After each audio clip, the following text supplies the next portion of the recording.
Land titling act. మీ అందరికీ తెలుసు, ఈ రాష్ట్రంలో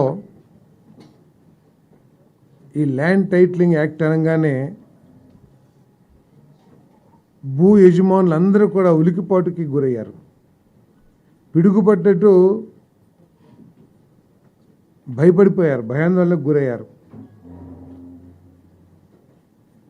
ఈ ల్యాండ్ టైటిలింగ్ యాక్ట్ ఒకసారి మనం చూసినట్లయితే గత ప్రభుత్వం ఎంత బాధ్యతారహితంగా పరిపాలన చేసేదో అర్థమవుతుందని చెప్పేసి నేను మీ అందరికీ కూడా మనవి చేస్తా ఉన్నాను.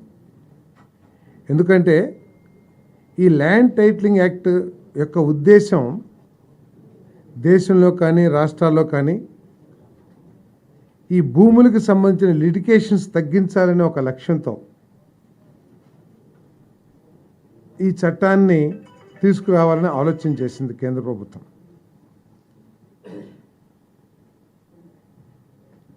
ఈ రాష్ట్రంలో ఆమోదించినప్పుడు ఏం చెప్తున్నారంటే వాళ్ళు కేంద్ర ప్రభుత్వం తీసుకొచ్చిన, అంటే బీజేపీ తీసుకొచ్చిన చట్టాన్ని మేము అమలు చేశాము అని చెప్పేసి చెప్తా ఉన్నారు. కానీ కేంద్ర ప్రభుత్వం ప్రతిపాదించిన, నీతి ఆయోగ్ ప్రతిపాదించిన చట్టానికి మన రాష్ట్రం ఆమోదించిన చట్టానికి తీవ్ర వైరుధ్యాలు ఉన్నాయని చెప్పేసి మీకు మనవి చేస్తా ఉన్నాను నేను. ఎందుకంటే ఈ బీజేపీ తీసుకొచ్చిందని చెప్తున్న ఈ చట్టాన్ని, అంటే వైఎస్ఆర్ కాంగ్రెస్ పార్టీ చెప్తున్న విషయాన్ని ఒకసారి చూస్తే బీజేపీ పాలిత రాష్ట్రం ఒక్కటి కూడా ఈ చట్టాన్ని ఇంకా అమలు చేయాల. వాళ్ళు ఆ బీజేపీ పాలిత రాష్ట్రాలు చేయలేదు, కానీ వైఎస్ఆర్ కాంగ్రెస్ పార్టీ మాత్రం ఆదరాబాదరా ఏదో కొంప ఇదైపోయినట్లు ఈ చట్టాన్ని తీసుకొచ్చి రాష్ట్రంలో సన్న చిన్నకారులు నిద్ర లేకుండా చేసిందని చెప్పేసి మనం చేస్తా ఉన్నాను. భూ యజమానులు అందరూ కూడా కలవరపాటుకు గురయ్యారు.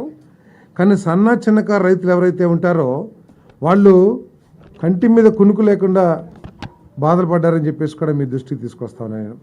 ఎందుకంటే మొట్టమొదటిగానేమో పాస్ పుస్తకాల మీద ఫోటో ముద్రించటం, తర్వాత సర్వే రాళ్ళ మీద కూడా ఫోటో, పేరు అన్నీ రాయటం, ఇవన్నీ కూడా ఏదైనా ఒక కుట్రలో భాగమా అని చెప్పేసి ఒక అనుమానం కూడా ప్రజల్లో ఉండిందని చెప్పేసి మీకు మనవి చేస్తాను.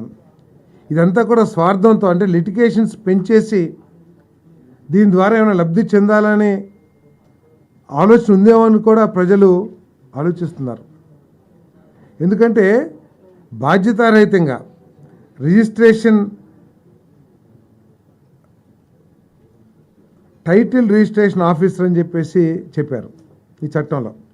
ఆ టైటిల్ రిజిస్ట్రేషన్ ఆఫీసర్ ఎవరో స్పష్టం చేయాలి. ఆ చట్టం ఎవరన్నా పార్టీ నాయకుడిని పెడతారా, లేదా నామినేటెడ్ వాళ్ళని ఆ ఆఫీసర్గా పెడతారా, లేదా ఒక ఎంఆర్ఓని పెడతారా, లేదా ఎవరైనా జ్యుడిషియల్ పెడతారా అనే విషయాన్ని ఎక్కడ కూడా స్పష్టం చేయకోకుండా అంబిగ్యూటీగా వదిలేసింది. దాంతో అర్థం కాని పరిస్థితి. ఏదైనా లిటిగేషన్స్ వస్తే అపిలెంట్ అథారిటీ ఎవరో కూడా స్పష్టం చేయకుండా చట్టం తయారు చేసిందంటే ఎంత బాధ్యతారహితం కూడా ఒకసారి ఆలోచించేయండి.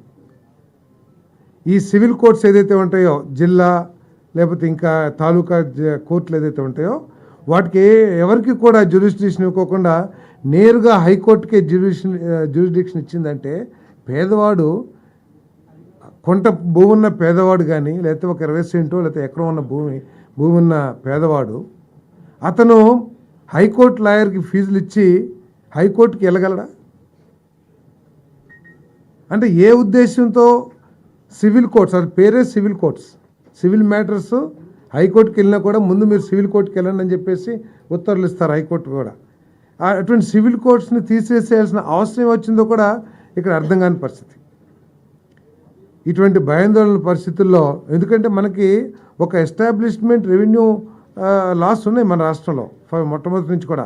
ఏదో చిన్న చిన్నవి ఉంటే వాటిని ఎనామిలీస్ అన్నీ కూడా మనం తీసేయడానికి ప్రయత్నం చేయొచ్చు, కానీ ఈ విధంగా స్వార్థపూరితంగా దోచేయాలన్న ఆలోచనతో ఒక యాక్ట్ తీసుకురావటం అనేది చాలా బాధాకరం అని చెప్పేసి మనం చేస్తాను. మరి ప్రజలకు భరోసా కల్పించడానికి మరి ఈ చట్టాన్ని రద్దు చేయాలని చెప్పేసి క్యాబినెట్ తీర్మానించింది. ఒరిజినల్ డాక్యుమెంట్స్ కూడా పొందే అవకాశాన్ని, ఎందుకంటే యాక్ట్ ప్రకారం ఒరిజినల్ డాక్యుమెంట్స్ కూడా రావని చెప్పేసి అర్థమవుతా ఉంది. ఒరిజినల్ డాక్యుమెంట్స్ కూడా మరి వారికి ఇచ్చేస్తాం కూడా జరుగుతుందని చెప్పేసి మనం చేస్తా ఉన్నాను.